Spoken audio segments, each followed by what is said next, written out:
Welcome to this Autism Ontario webcast focused on ABA and educational settings, home to school and school to home, with speech-language pathologist and board-certified behavioral analyst Tracie Lindbland. My name is Matthew Lay, and I'm going to be your host for tonight's broadcast. The purpose of this webinar is to define applied behavioral analysis, or ABA as we will refer to it, and clarify how it fits into the Ontario educational system through the implementation of Policy and Program Memorandum 140, or PPM 140. Before we get started, I got some housekeeping items. For those of you who have not joined an Autism Ontario webcast before, I want to give you a little bit of an overview of what the console looks like and how we're going to be going through tonight's content. First and foremost, I want you to know that we will be stopping from time to time to take your questions. You'll see that there is a large Ask a Question box. Simply submit your questions and comments there, and they will flow through to my iPad here, and I'll be able to ask them of Tracie. Also, you'll notice on the bottom of the console that there is a resources section. There you can access the PowerPoint presentation in both official languages, as well as a number of other relevant links to content that inform our presentation this evening. And finally, if you're having any issues, if the video is pausing or we're coming in unclear, please click the help button to get some help from our support team. Well, now that that's out of the way, let's get down to the meat of the presentation. It is my pleasure to welcome Tracie Lindbland. With over 25 years' experience working with children and youth with autism spectrum disorder, or ASD, she's considered one of the foremost experts in the field. She received her BCBA in 2010 when she became one of only 3 SLP BCBA credentialed individuals in Canada, and the only professional with that designation in Ontario at the time. She's the clinical director at 4 Points, a privately funded ABA center. And she's co-founder and executive director of the Child Development Center of Oakville, and the owner, clinical director at the Halton Hills Speech Center, private pediatric speech and language centers in the Halton region. Tracie, thank you so much for joining us today. It's great to be here. Thanks. Great. So, as you know, we've got a wide, diverse audience out there. And we got a lot of parents and teachers and some professionals as well. And I want to get started off with a very broad question. Let's explain, or have you explain, you're the expert, what ABA, or Applied Behavioral Analysis, means. So ABA is a scientific approach to looking at behavior. So it's a validated approach, it's data-driven, and it really is there to change socially significant behaviors. So really it's looking at behavior, you're looking at describing the behavior, you're looking at observing and measuring behaviors, and it's really research and evidence-based. So it really looks at a data-driven assessment and intervention. Okay. But the behaviors we look at in ABA, again, have to be that socially significant piece. There's many behaviors that we all do and that children with ASD do that really it isn't socially significant to change them, meaning there isn't going to be a huge impact on their world or an environment. So we aren't looking at changing everything about children with ASD. Okay. So going back to that audience, right? Parents, teachers, a lot of them out there, and other professionals. What are the main components that parents, teachers, other professionals should see if someone is using ABA approaches? So if you're using ABA, what you're looking at is an individual approach. So it's not a recipe, it's not I can buy this material or this package and I'm going to do the same thing with everybody. It really is individualized. You're looking at that you're working on increasing a new skill, so teaching skills or decreasing inappropriate skills. But really what you want to see is that you're looking at data. You need to see that the behavior is defined, that you're going to collect data, and that you're going to analyze what you're doing based on the data that you've collected. And then we're really going to look at generalizing and transferring those skills to other environments. We want to increase independence. Okay. So we want to teach a skill and then analyze our data and then transfer it and get that independence. Okay. I have a catchy title for tonight's presentation, From School to Home and Home to School, or Home to School and School to Home. What is ABA useful for within a school setting? So what is ABA useful for in a school setting? It's useful as a means of deciding which skills you're going to target, how you're going to teach those, what are priority skills, what are those foundation skills that build on and that other skills can build on.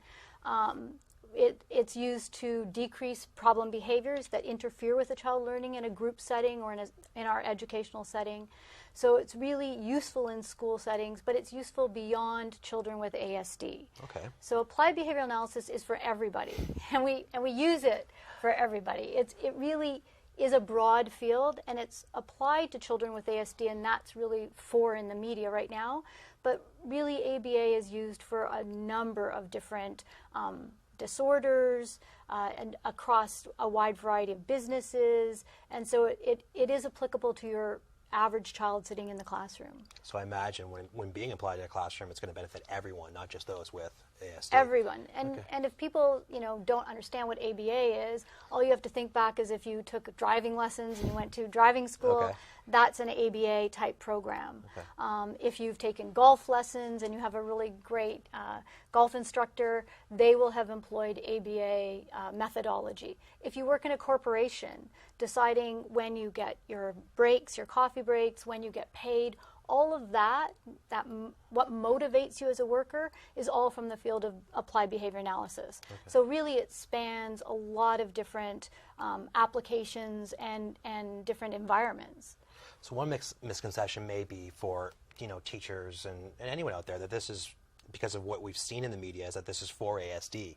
What are some of the other misconceptions, and when we just said that it wasn't, what are some other common misconceptions of ABA? So one of the common misconceptions is that it's a tool, or it's a thing. So like a visual schedule is ABA, or a token board is ABA, and it's not that thing is ABA. ABA is a principle and it's a way of teaching. ABA doesn't use ineffective strategies.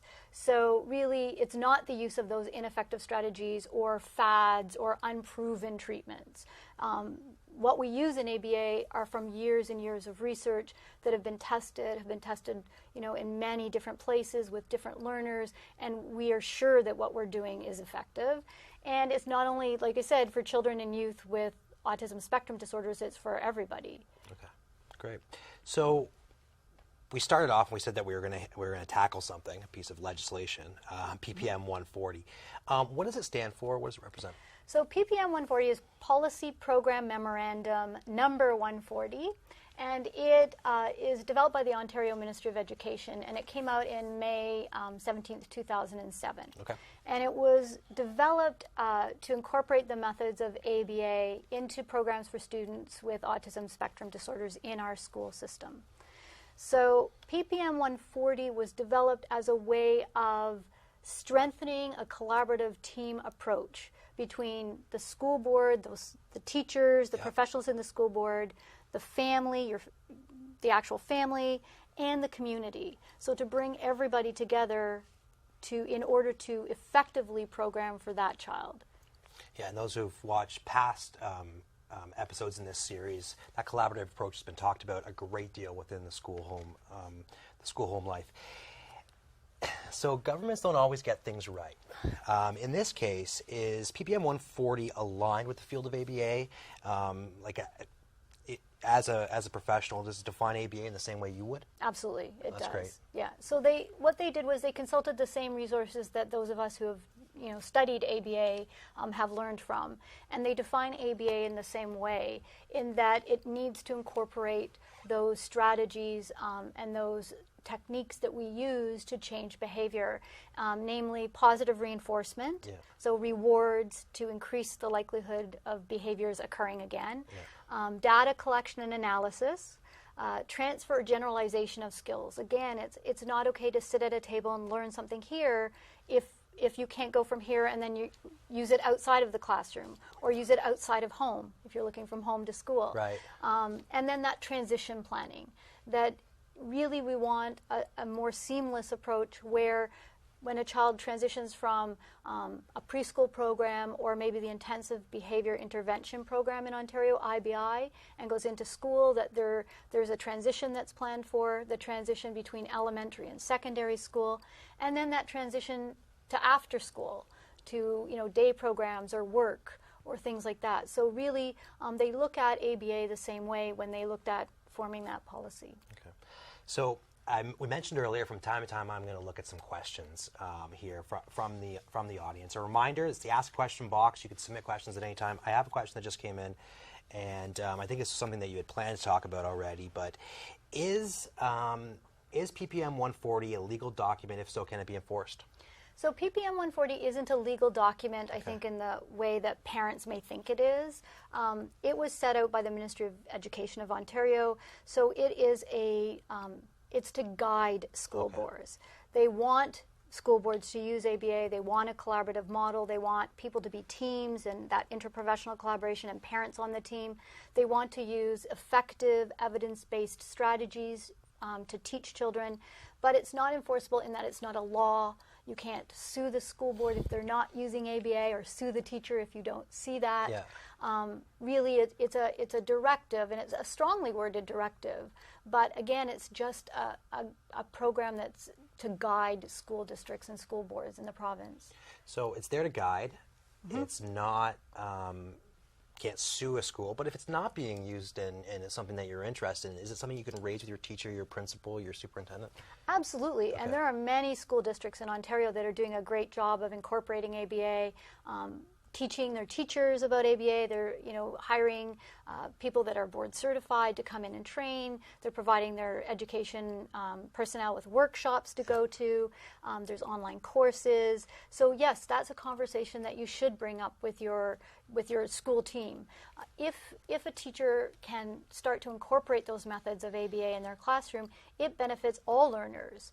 And then you're not doing something different for that one child or two or three that are in your classroom now. You're actually benefiting everyone and doing one thing, and you're seeing skills increase for everybody. So absolutely open up that dialogue. Okay. That's how easy it is, folks. Submit the question and have it come in. We got another one that just popped in. We're going to get to this one. I'll get right back to your content. But I don't have good communication with my school. What should I do to start a discussion around my child's needs? So if you don't have good communication with the school, then really what you need to do is consider some ABA techniques. And one of those things is that, again, that reinforcement principle. You don't want to go in there as a punisher or as that person that, oh no, here comes Mrs. Smith again, because that, it's going to be confrontational and you're not going to open up communication. So you really want to go in with that welcoming, collaborative approach that, can we discuss this? I know this about my child, or I have this goal at home. Is there any way we can bring that into the school? Or really starting that conversation that, kids are different in different environments. And many times I see, because I work between home and school, I get to see them in both environments, where a child absolutely looks one way at home and completely different at school. So it's really starting that, what do you see at school? This is what I see at home. What do you think we need to start working on? Is there anything I can do to help you? Is there any, a piece of this that I need to bring from home that I can share with you? A lot of times now parents are videotaping with iPads and everything so accessible. We'll ask a parent, can you videotape this at home because they're doing beautifully, show the teacher, and vice versa. But it's hard sometimes to start those dialogues. Teachers are stressed. There's not a lot of time, and so but it's to everyone's benefit to work as a team. Okay, so I'm gonna save the next question for our next break, and I want to get right back into it. It's a government document, not legal in the way some might think, but when it comes to those types of documents, a lot of time what we need to understand is the intent. What is the intent of PPM 140? So the intent really was that school boards are going to collaborate with parents on the IEP, and that they're going to collaborate with outside professionals on the IEP, and that the goals are based on assessments, and that even for children who are difficult to assess, that those assessments are going to take place before you set goals or targets for that individual education plan. And when you do come up with your targets or goals on your IEP, that when it's appropriate, you're going to use ABA methods or strategies or techniques to meet those goals so that that child learns. Were there requirements set out in PPM 140 for Ontario school boards to follow? So there are 2 requirements that are set out. They must offer students with ASD appropriate special education programs, and where appropriate, programs that use ABA methods. The second one is that school boards must plan for transition to various activities and settings involving students with ASD. So what I was talking about before, transitioning from maybe the IBI program into school, transitioning from elementary school to secondary, and then secondary to out of school. Okay. Well, how does that work? Since it's not a legal enforceable document, you just said schools must? So they must. It does say that, Okay. and that's why the wording is strong. Yeah. But again, schools all function autonomously as Right. well, school districts. And it really depends on the leadership in your board, your plan for the year for your school district, and different schools, depending on the size and the people involved, move at different paces. So like I said, some boards have already done this very well, and the ministry's also set about they facilitated the process. So they've come up with a role between the Ministry of Children and Youth Services and the Ministry of Education for children coming out of the IBI, the Intensive Behavior Intervention Right. Program. And that role is called the Connections for Students person. Okay.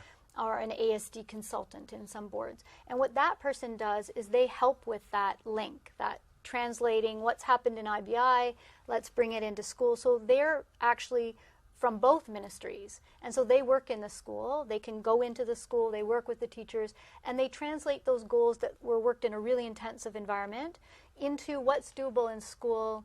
How do we word it for the IEP? How do we measure it in a classroom? And then, where do we go? What are those top 3 or 4 goals that we're going to work on when that child comes back into that setting? So really, the ministry has given school boards a lot of tools. They've given them resources in terms of information and documents to follow. There's workshops. So really, it depends on, again, a number of factors in the board. So, and that's what parents will find. And I know that that's frustrating for parents because I hear it time and time again. Yeah. But, the school down the street may do something completely different than your school. Yeah. The school districts in Northern Ontario do something completely different from the school districts in Southern Ontario. There's a number of factors at play. Some of them are doing it extremely well. Others are a bit behind yet, but they're working towards it. That is a struggle we all have as parents, isn't it? And not just when looking at programs like this. You talked about the requirements that were laid out. What are some of the main components of PPM 140? So there are 5 components. One is that individualized program. And so you really want to look at the curriculum. So what is your child going to learn this year? And then the teaching methods. And that will be on the individual education plan, that IEP. And with children with autism spectrum disorders, a lot of times in that curriculum we see some other sections that are other goals that are worked on. So language goals, receptive and expressive language, so you're understanding or you're speaking. The play skills and social skills, maybe motor skills are weak, and so they'll look at that. Organizational skills or your sort of ability to regulate yourself in a classroom, so that kind of behavior, and maybe really significant behavior that also has to be addressed, and safety. And so we also see not just language arts and math and social sciences and science and those curriculum goals, but we also see these other things that may need working on. So we see that as a component. And then we see some of the other components are that use of positive reinforcement, the use of data collection and analysis. So we're not just going to take data, we're actually going to use it. We're going to look at it and analyze it and change what we're doing if things aren't working, or keep going if it's working. We're going to transfer or generalize those skills. Again, if they've learned it with you or they've learned it with the educational assistant, they need to then, if the teacher asks them the question, be able to answer. Or from grade 2 to 3, be able to keep going with that skill. So generalizing that skill, or if they can, get undressed for after recess and come into the classroom independently, parents need to know then when my child gets home from school, they can fully undress at school by themselves, so I should be expecting them at home to do the same. And so to really generalize that between environments, and then that transition planning to really, it's a tough navigation system. When you have a child with ASD. It's tough for those of us that are professionals in this system to figure out all the players, what's available, and it changes so much. A lot of parents, when the children are first diagnosed, it's like, what do we do? Where do we start? And then they get going down a path, and then it's the school system they need to navigate. And then it's this whole other system or lack of resources after school that parents quickly find out. And that transition planning is part of that PPM 140. So to, as a team, assist the parents in figuring that out. Let's speak directly to some of those professionals that are looking to navigate it. And let's speak directly to some of the teachers we have on the online today. How would schools, and teachers in particular, meet the requirements as set out in the document? So when we look at schools and teachers and meeting those requirements, then we're really looking at that they need to collaborate with the parents. They need to collaborate with other professionals. Okay. So it's an open forum. So it's not about, my goals are better than your goals, or we can't do that here. It's about figuring out a way to meet the child's needs and then translating that into what will work in an educational setting and what will work in a classroom. And really it's about looking at how can we devise a plan using those principles that are set out, the reinforcement, the data collection, the generalization of skills. How can I do that in a classroom? And that will mean getting more training. Okay. So teachers will need to learn about ABA and be coached and practice and start small and start off learning, introducing one type of reinforcement system maybe, or getting comfortable with something and then building on it as they get comfortable. Okay. Actually, not a time to stop, but we have a question from an educator that just came in, which I think is an ideal time. Is they say, I work for a school board and do not find that ABA is being incorporated as much as it should. Staff are not aware of the process, and therefore ABA techniques are not necessarily applied. I've taken many courses about ABA and use it myself, but find it hard to convince other staff members at the principles and techniques should be used. Any suggestions for this person? They're at the school board level. What they can do to help ensure that this is being used? It sounds like people who aren't convinced. Right, and I mean, I come across that all the time as a consultant, and really it's about that. I mean, I always think about it playing nice in the sandbox because I'm always talking to different people from different professions, but now you're within that system and still having those same issues.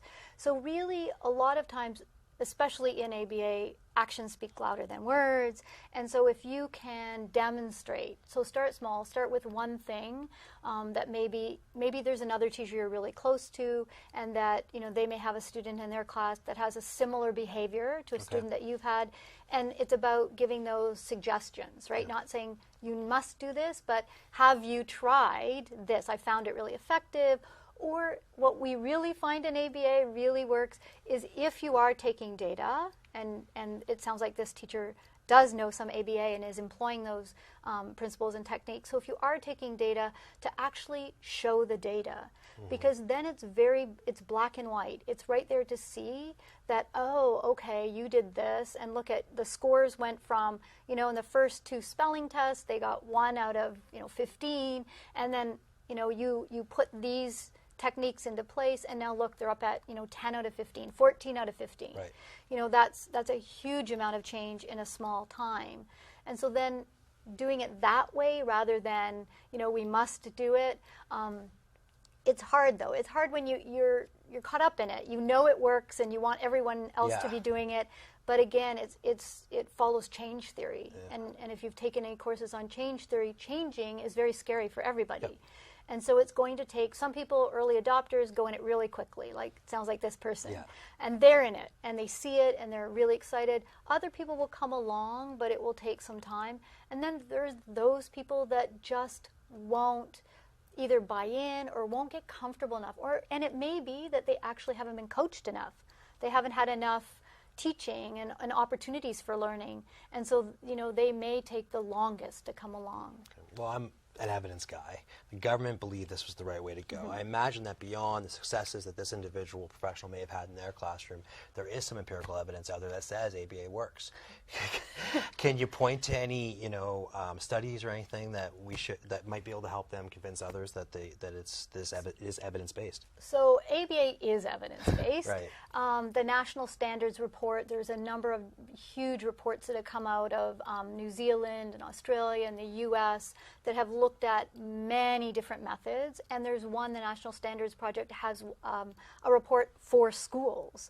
And in it, it really does examine all the literature, 40, 50 years of literature and empirical studies on ABA and different, the use of reinforcement, what types of reinforcement, schedules of reinforcement. It gets a little dry, but, really all these components have been well researched and well tested, and they're effective, and that's why the government moved to to using Yeah. ABA.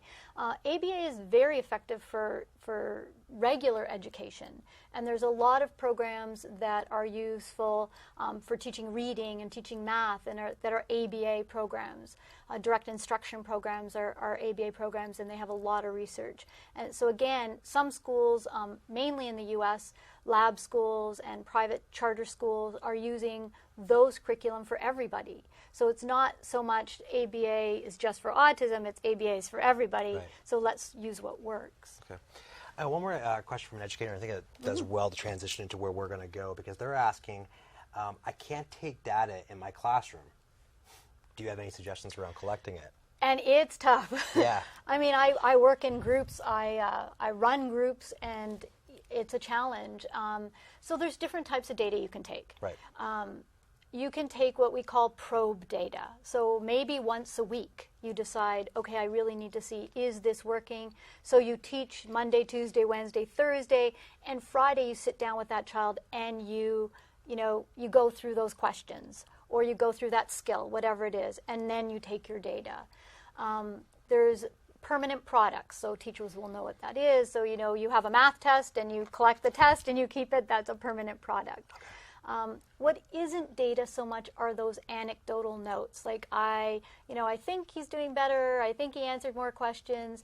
We don't estimate well. And I learned that firsthand as a speech pathologist when I first got into the field of ABA, that I was taught, you do your play-based speech therapy lesson, you write your chart notes afterwards, and I, had the fortunate experience of having an ABA company videotape one of my sessions, then go back. We defined the goals, defined the prompt levels, took the data, and I was actually completely wrong. And there's lots of research now, I know, that says unless you're taking data at the time, you're not right. It's not accurate, and so it's not going to be meaningful at all. And you shouldn't be basing your judgment on that then and changing things based on what you feel or think. We really need to take data. Sometimes it helps if there's an educational assistant in the classroom, and then you can direct them to take certain kinds of data on certain things. It is a challenge. It's a real challenge, and you take data every day as teachers. Yep. It's called testing, right? Yeah. It's harder with a child with autism spectrum disorders because sometimes they're nonverbal, they can't talk, or they have trouble doing written language or doing the same worksheets. So it's a bit of a challenge to figure out, how am I going to assess this? Okay. But there are ways, and I think taking less data but quality data is the better way to go. Okay. I'm going to get back to the content here, because there's a bunch we need to get through, and maybe this might help. I thought that this might relay well into the functional behavioral assessments, or the FBAs as you call them. What exactly are those? So an FBA, a functional behavior assessment, we usually look at those when there's an inappropriate behavior, or we call it a maladaptive behavior that's occurring. And in a classroom setting, you'd be looking at behaviors that are interfering with learning, perhaps, aggressive behaviors, disruptive behaviors, throwing material, tipping chairs over, yelling, that are going to affect not only that child, but your classroom learn. And so a functional behavior assessment, FBA, is a process that you go through. And it's a process to gather data, to really figure out what is driving that behavior. Because what you really need to figure out is, a lot of us think we know why a behavior is occurring, and we're totally wrong. Yeah. So what you need to know is figure out, okay, why is that occurring? And once you know why it's occurring, then you can come up with the appropriate treatment plan. And they have to match if you want that behavior to change. So an FBA is a process of getting that information. So you can use checklists. So sometimes we'll send checklists home. Different teachers will get the checklist. If the child has more than one teacher, the educational assistant will fill out the checklist. And it's a checklist about that behavior that you're trying to figure out. We may take data. We may actually go in and observe the behavior, or ask the educational assistant to observe the behavior. How many times is this occurring? So how many times does Johnny jump out of his seat and run out of the classroom in a day? Yeah. We may do different kinds of behavior where we say, what is the duration? How long does he sit in his seat? So, or does it occur at different times? Is it related to at math class. He's just jumping and leaving the classroom. So we'll look at those sort of really quantitative data, and then we'll look at what occurs right before that. We'll do that analysis component, and then we'll try and figure out, okay, what is maintaining this behavior? Is it attention from somebody? And attention can be, that you're pulling, Johnny's pulling Susie's hair next to him and she's saying, stop that, or don't do that, I don't like that, that's attention. So reprimands are attention. If the educational assistant's, saying, Johnny, you need to sit in your seat, you need to listen, look up at Mrs. Smith, that's attention. So those things may be maintaining that behavior that we want to change, or it could be escape. Okay. Or it could be an internal thing where it's automatic. And so, or the child doesn't have a way to ask for something. So as soon as they jump up out of their seat, then someone comes right over and says, what do you want? Do you need this? Yeah. And so there's 4 different functions it can be. We have to figure out which one it is, because each of them, you do something different. You need data to do that. And you need data to do that. Okay. Mm-hmm. What does does it inform the IEP? Is that part of its purpose? Yes. So it informs the IEP. It typically informs that behavior component of the IEP, which will be a separate piece, because you really, before you do something about behavior, you need to do that assessment component. Okay.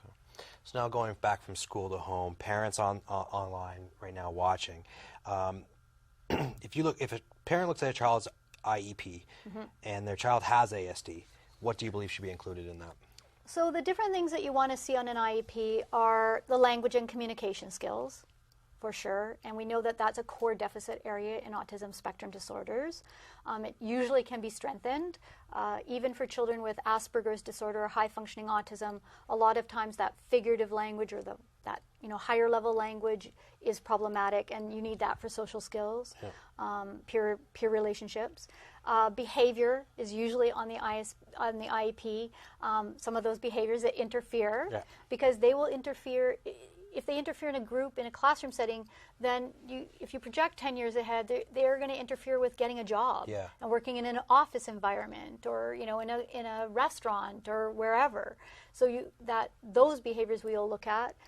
Social skills, again, social skills is another core feature of autism, and so we really want to look at that. And then you're looking at those life skills, adaptive skills. Is the child independent? Can they eat properly? Can they, get dressed or undressed for recess or swimming or whatever happens at school during the day?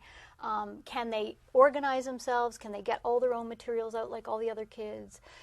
What you really want to do is, when you look at those life skills or adaptive skills, is you want to think, again, that projection, if we don't teach that child now, who's going to have to be there with them at the age of 21 when they're off on their own and, perhaps living independently if they can, but if they can't do that, who's going to teach them that? So those at an early age should be in the IEP.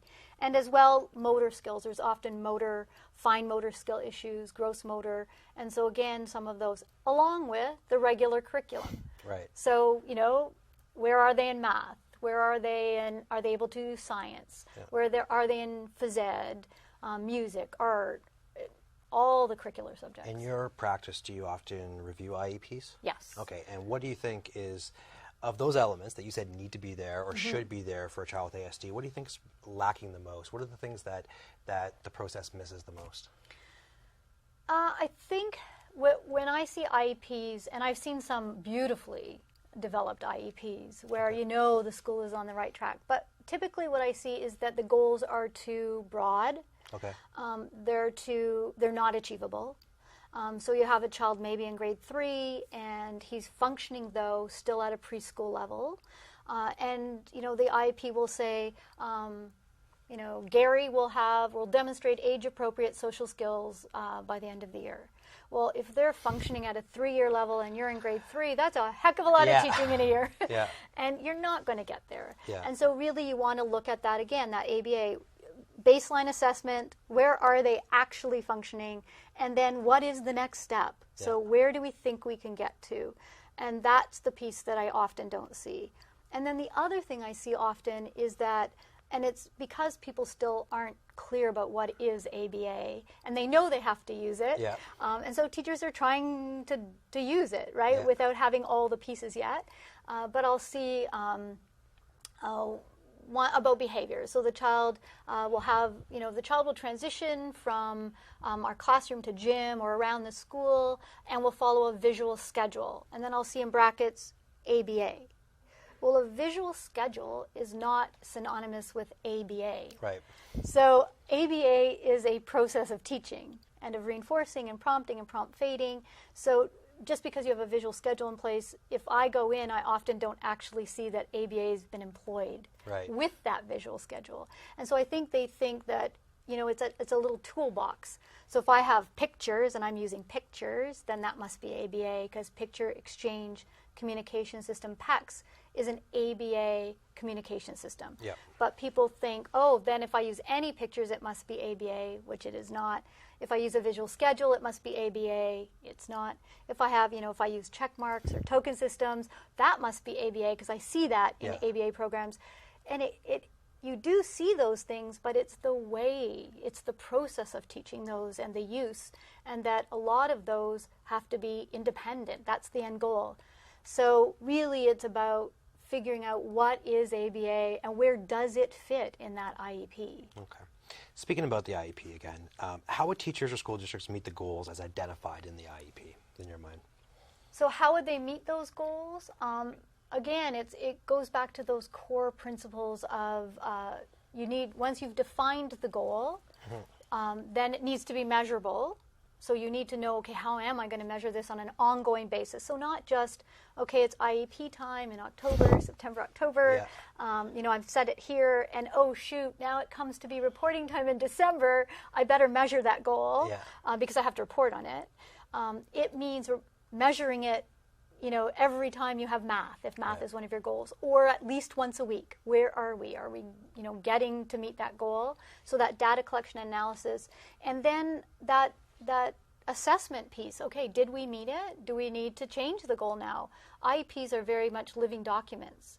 They need to be changed and updated. And if you've written it well, then you're moving. You're meeting those goals and you're moving on. Just like the kids by the end of grade 1, in your curriculum what they need to meet, and before they go to grade 2 what they actually have needed to master. And if they don't, then what's the plan? And it's the very same. Okay, makes sense. We hear a lot about the provincial report card. How are the goals measured on the IEP? How are they reported on the provincial report card? So the goals on the IEP are reported on the provincial report card separately, and unless they're curriculum. Right. And so if it's a curricular goal, there's a little box usually that says IEP, and it will be checked. Okay. And so then it's what's reported on there in the kind of narrative statement will be how your child has done against that goal that's been set out. Right. So have they achieved? So have they learned 10 new sight words?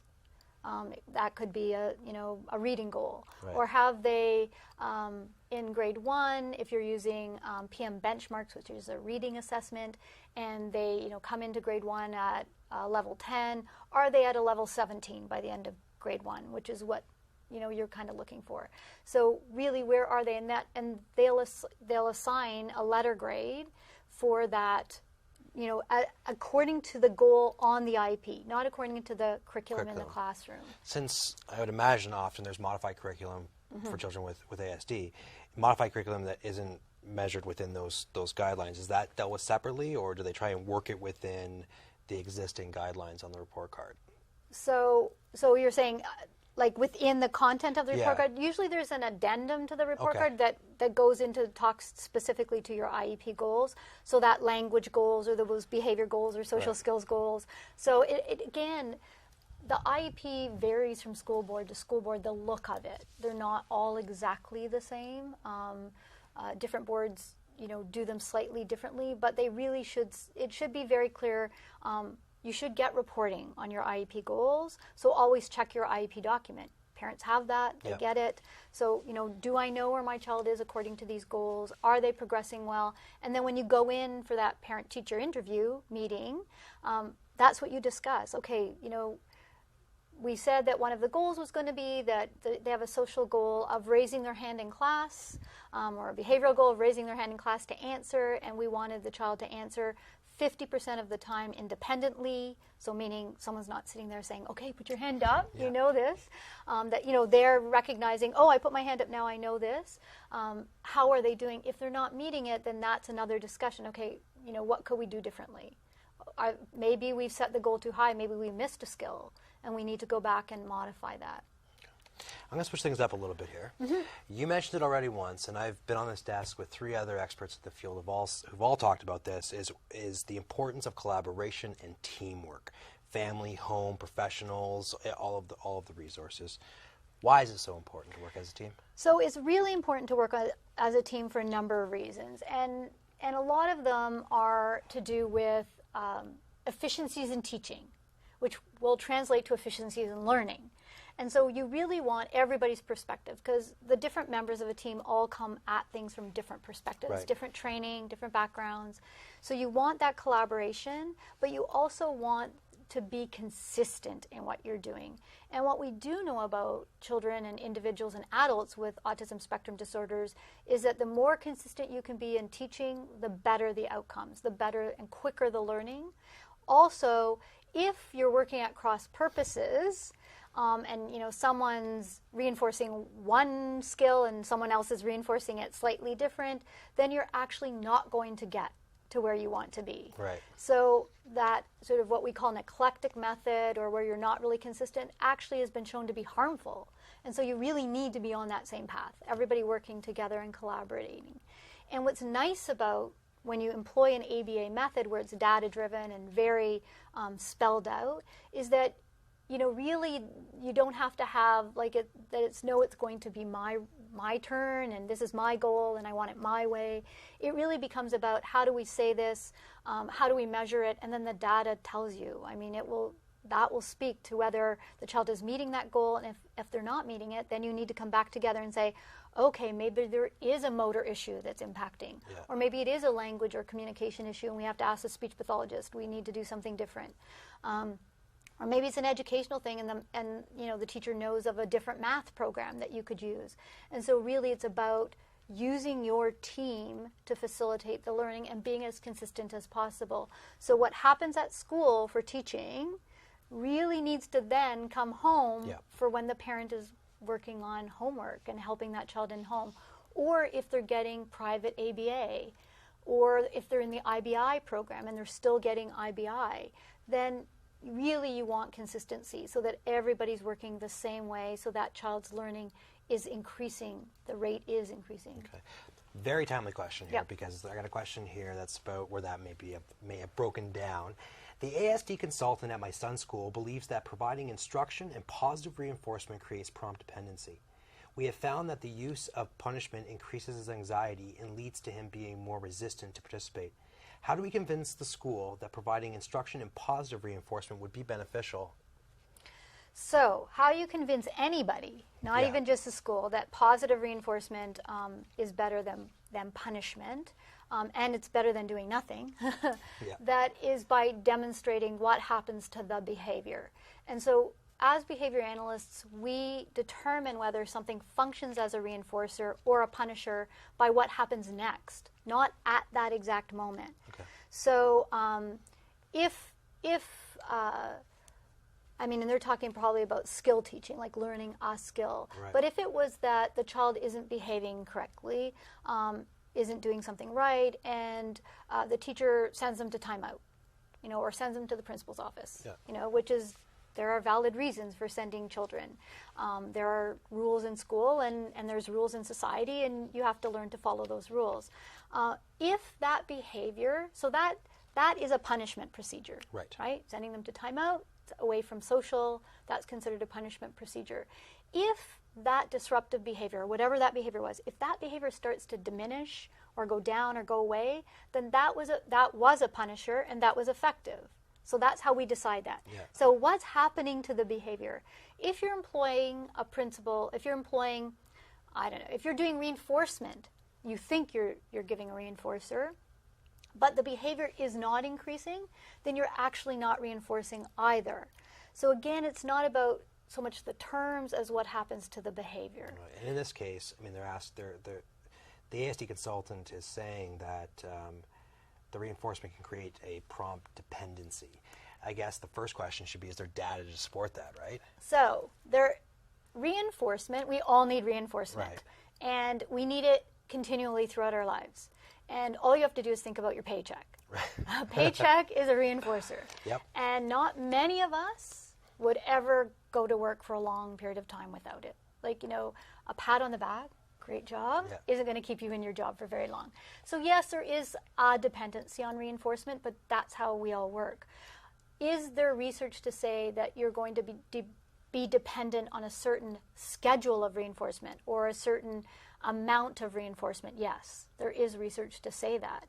And what we do know about ABA and what we do know about regular education is that when you look at those IBI programs where kids are little, the reinforcement is, we call dense. There's lots of reinforcement. So it's, what is this called? Great job, or token, or, here, play with the bubbles. So it's like an answer, a reinforcer, an answer, a reinforcer.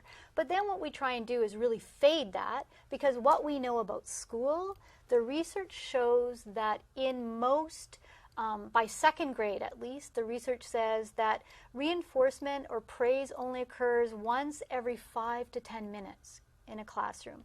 And as kids get older, it actually goes down to a rate of about 1.4 per hour. Okay. So if your child is dependent on a reinforcer every time they say something, that is not going to translate to school and to a classroom. So you do have to think about that and think about, okay, how are we going to make that more normalized so that my child then can actually learn in a classroom setting with the amount of reinforcement that's happening, and not that they need an edible or a toy to play with all the time.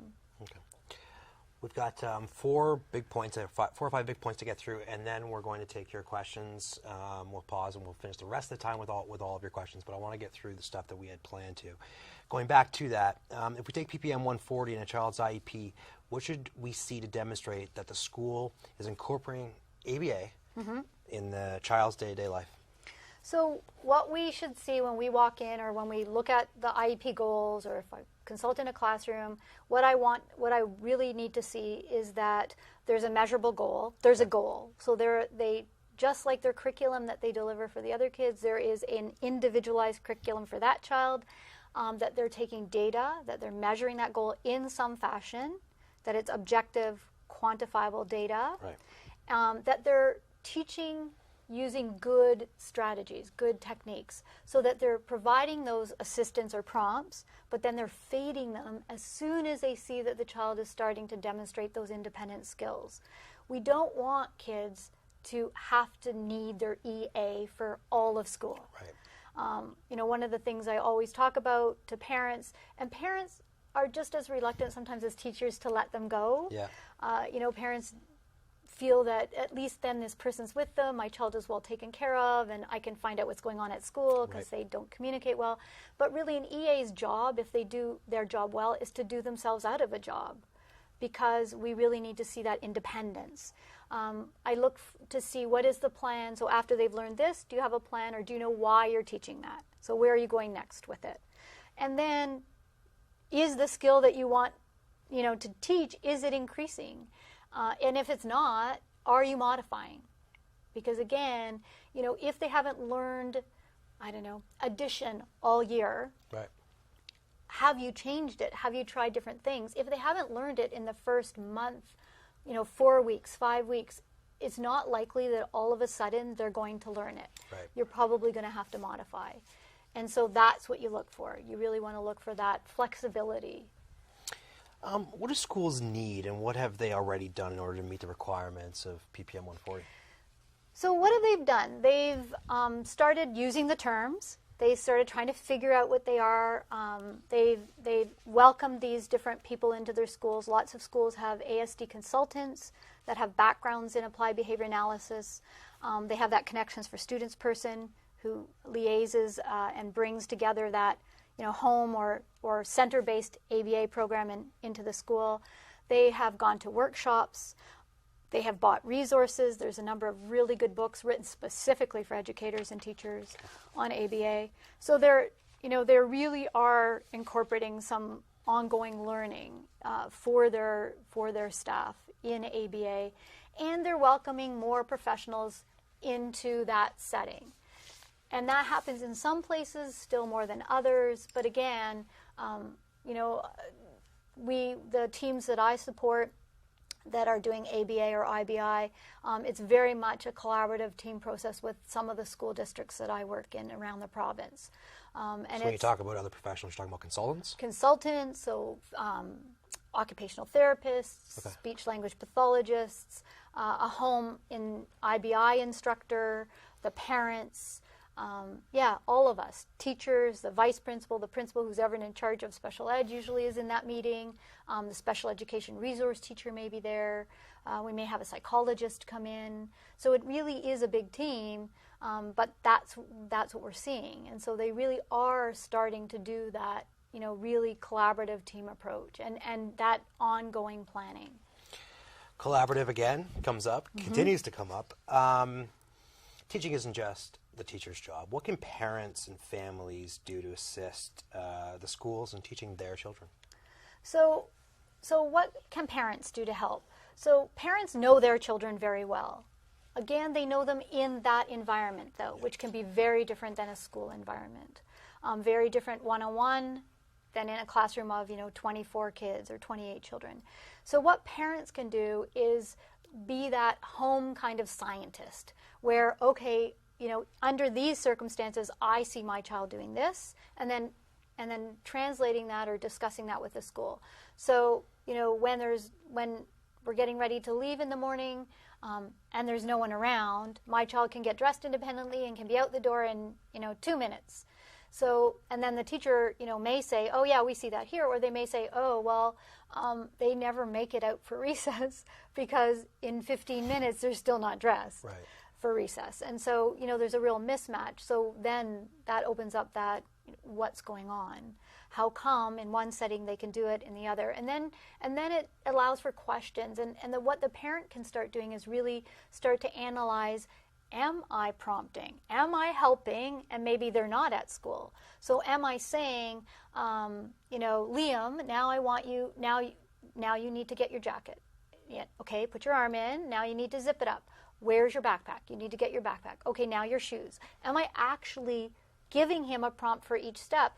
But at school, that child is on his own. You're out in the hallway with, 60, 70 other kids sometimes, and it's chaos, and there's lots to look at, and there's lots to do, and getting dressed may not be motivating. That child may not want to go outside, especially if they don't have social skills and play skills.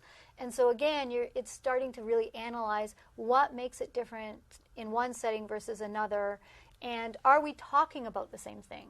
Because I think sometimes what happens is people think we're all talking about the same thing, but unless you actually start breaking down that goal into, well, are you prompting? How exactly, can you show me how you're doing it? And until you really see it, you go, oh, but we're not doing it this way. And no wonder there's a mismatch. Okay.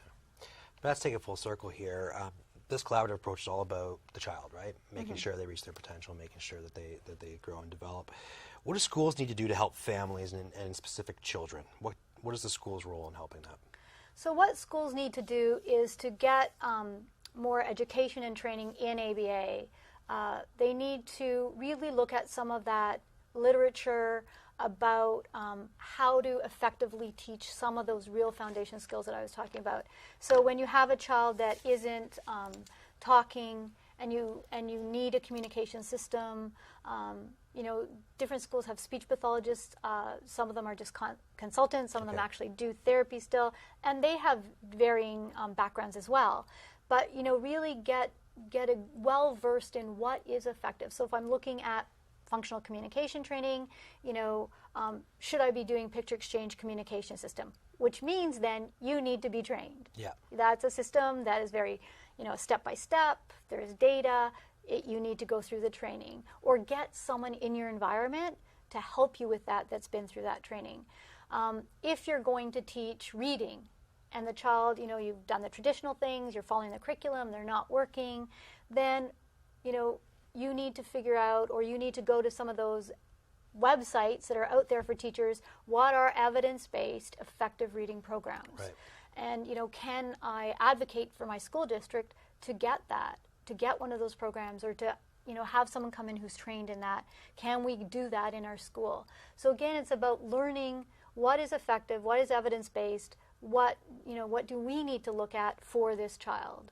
You talked about the resources that are available, and that what resources are there for parents or teachers beyond the anecdotal ones you gave there to get accurate information regarding the best evidence for teaching and educating children with ASD?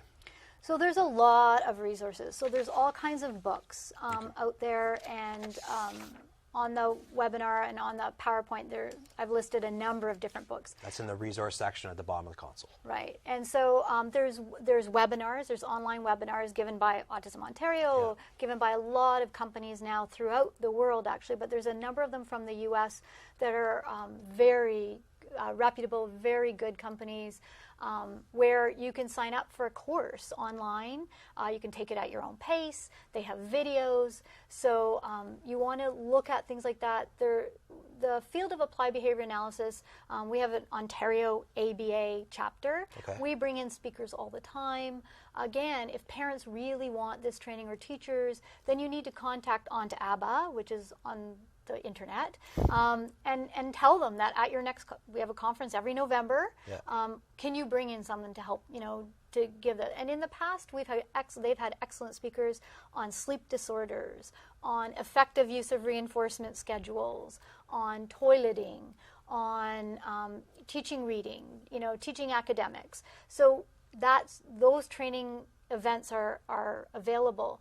As well, if you're not from the GTA, because I know we hear that a lot, that online training, there are online courses in ABA that you never have to leave the comfort of your home, for teachers or parents, that you can get that knowledge online.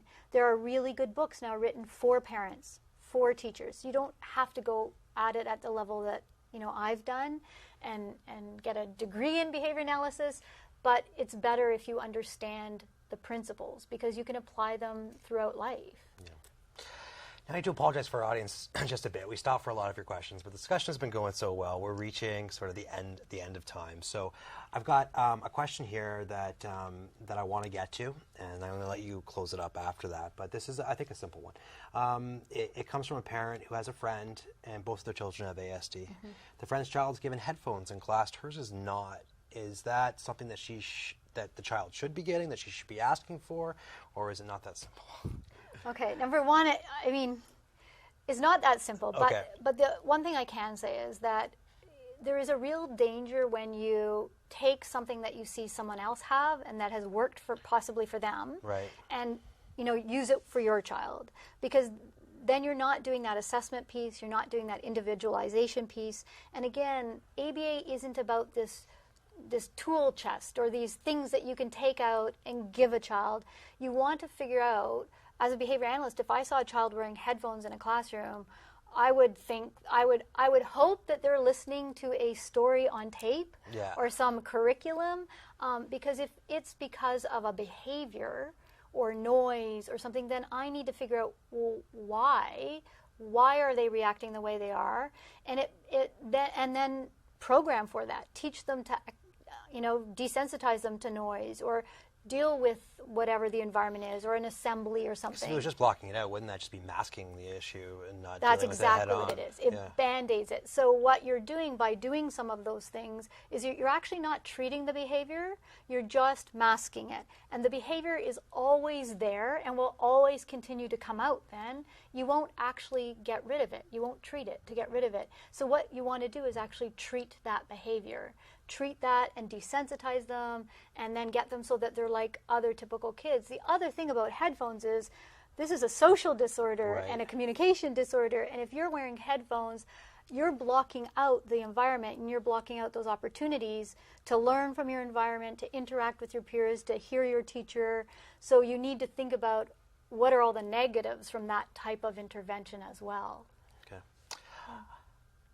Before we go, is there anything that we didn't talk about? I feel like we covered a great deal, but I want to give you one last chance to speak to the audience that we have and maybe give some closing remarks. I think it's just that, take it slow. Okay. ABA is a huge field. It's very complex. it changes all the time because as new data comes out, we change what we do. And so even, something that we've done before in the past for a certain behavior, next year there may be evidence that says, no, try this instead. So you really want to go at it really slowly, get some coaching, parents and teachers, have someone that can coach you through things. You're going to make mistakes. We do. You learn. You learn not to do those again. As you did when you were videotaped early on in your career, right? Early on in my career, and you really learn that I'm not going back there. I have learned from that, and that's what we want. We want educators and parents to come with us. If you meet behavior analysts that are using their vocabulary, that aren't speaking English, then stop them and say, I don't understand that. Can you explain that? Because then we're not doing a good job. We really need to be there with you and bring you along. It's a field. It's a scientific area of study.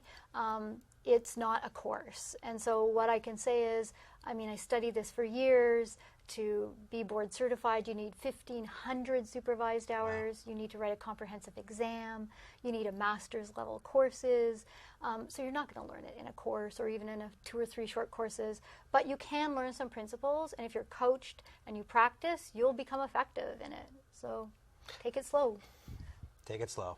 Thank you so much. We had a great discussion tonight. For all of you who did not get your questions answered, I do apologize. But Tracie's been good enough, and she's agreed that she will review those questions and we'll get those answers out to you, as well as an archive of tonight's presentation, which will be available on the Autism Ontario website in the coming days. If you know someone who wasn't here tonight but may have benefited from this program, send them to the Autism Ontario website where they can get access to the archive as well as information on our upcoming events. So on behalf of myself, Tracie, and the folks at Autism Ontario, we thank you for your participation tonight and look forward to seeing you next time.